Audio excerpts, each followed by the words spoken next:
So ngayong araw guys, gumawa ulit tayo ng vlog natin. Ilang weeks akong nagpahinga kasi ilang linggong hindi okay yung tiyan natin. Kaya ngayon, medyo okay ngayon siya kaya makakapag-edit ulit tayo. Maaga pala akong gumising para makapag-exercise at makapagpapawis din tayo. Tara, exercise tayo. After ng mahigit isang taon, ngayon lang ulit makapag-exercise. Lakad-lakad muna para hindi mabigla. Tapos mag-jogging tayo ng pakunti-kunti mamaya. Ayan o. Medyo pasikat na rin yung araw.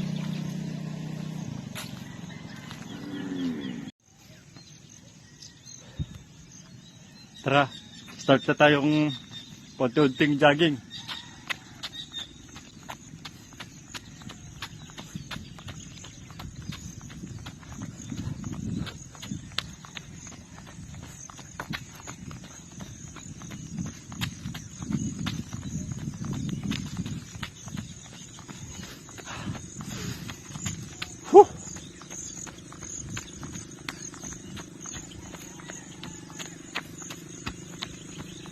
Habang nagja-jogging ako, nakakita ako ng pusa.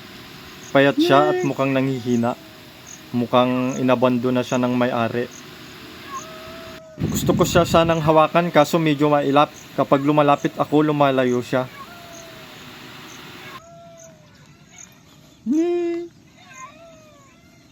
Para siyang humihingi ng pagkain. Kaso wala naman akong dalang pagkain. Tubig lang yung dala ko.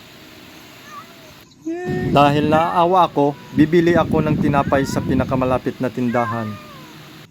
Wait lang muning ha, bibili ako ng pagkain mo. Hanap tayo ng tindahan.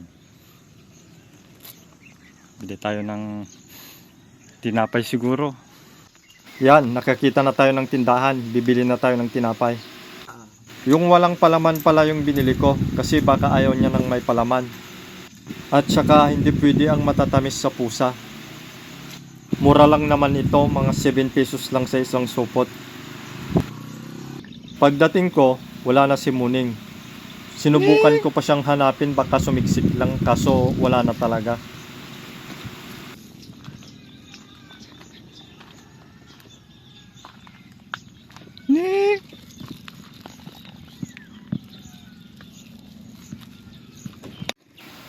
Sayang naman itong binili ko para kay Muning. Hindi naman ako mahilig sa ganitong tinapay. Kaya iuuwi ko na lang pagkain ng aso at pusa ko. Pagkatapos, nagpatuloy na ako sa pagja-jogging ko. Few minutes later. Kapagod. After ng mahigit isang taon, ngayon lang ulit ako pinagpawisan. No?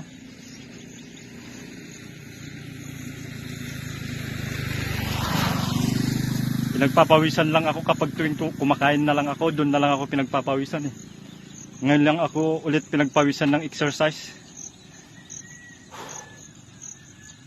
Para lumabas yung mga toxic sa katawan at ma-burn yung mga bad cholesterol. Medyo mataas kasi yung cholesterol ko.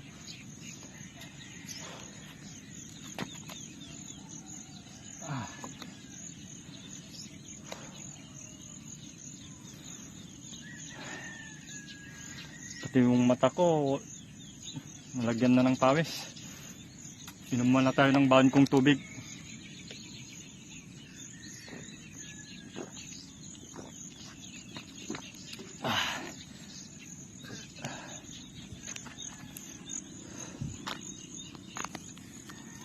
Pumuna tayo, pahinga.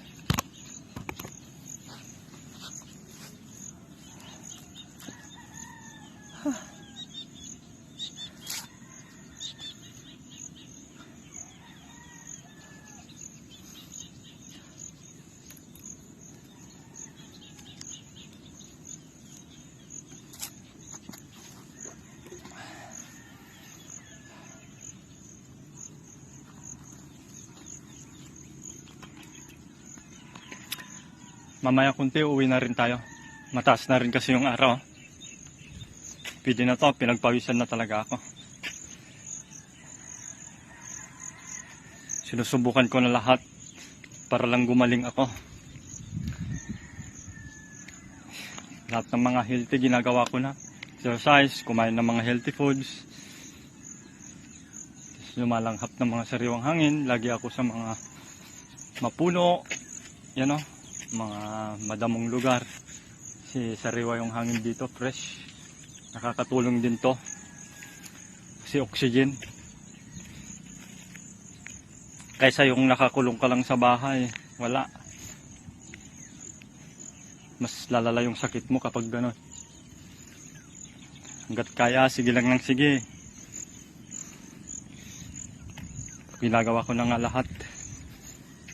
Kasi kahit sumasakit yung tiyan ko, linalakasan ko lang yung loob ko. Think positive lagi.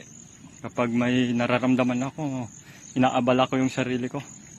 Kasi yung iba, kapag nagkakasakit, wala, kinikimkim, nagkukulong. Yun, mas lumalala yung sakit nila. Ako, iba ako. Talagang malakas yung loob ko. Mula yung nakilala ko ang Panginoong Diyos. Yun, lumakas yung loob ko. Think positive lagi ako. Sa tuwing aalis nga ako, may pupuntahan ako, laging naisip ko, kasama ko si Lord sa lahat ng pinupuntahan ko. Nagdadasal lagi.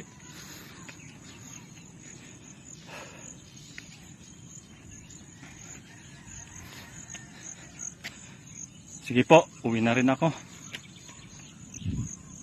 Daan muna siguro ako ng bilihan ng kwan. Malunggay pandesal. Healthy kasi yon. Malunggay yung ingredients niya. Malunggay pandesal. Daan muna ako doon. Ayun siguro yung breakfast ko. Tapos dumaan na ako sa Bikire para bumili ng malunggay pandesal. 2 pesos pa lang isa. Mga 15 piraso yung binili ko para may pagkain rin si mama sa bahay. Malunggay pandesal.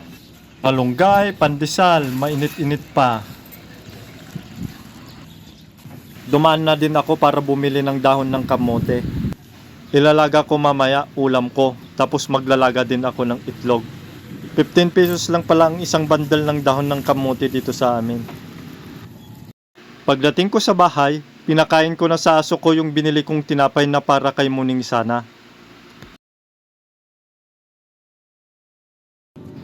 At pinakain ko din yung pusa namin.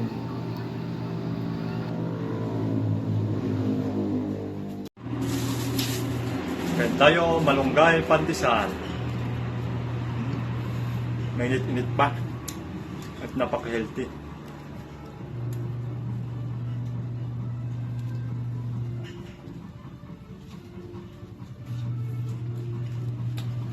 Tapos tubig lang muna tayo kasi naubos na yung gatas ko. Saka na muna bibili ng ganun kapag may pira ulit.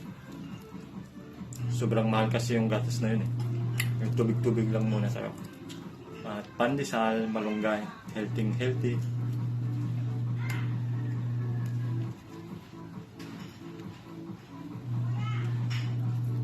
Sige po. Sa susunod na video ulit. Maraming salamat po. God bless you all.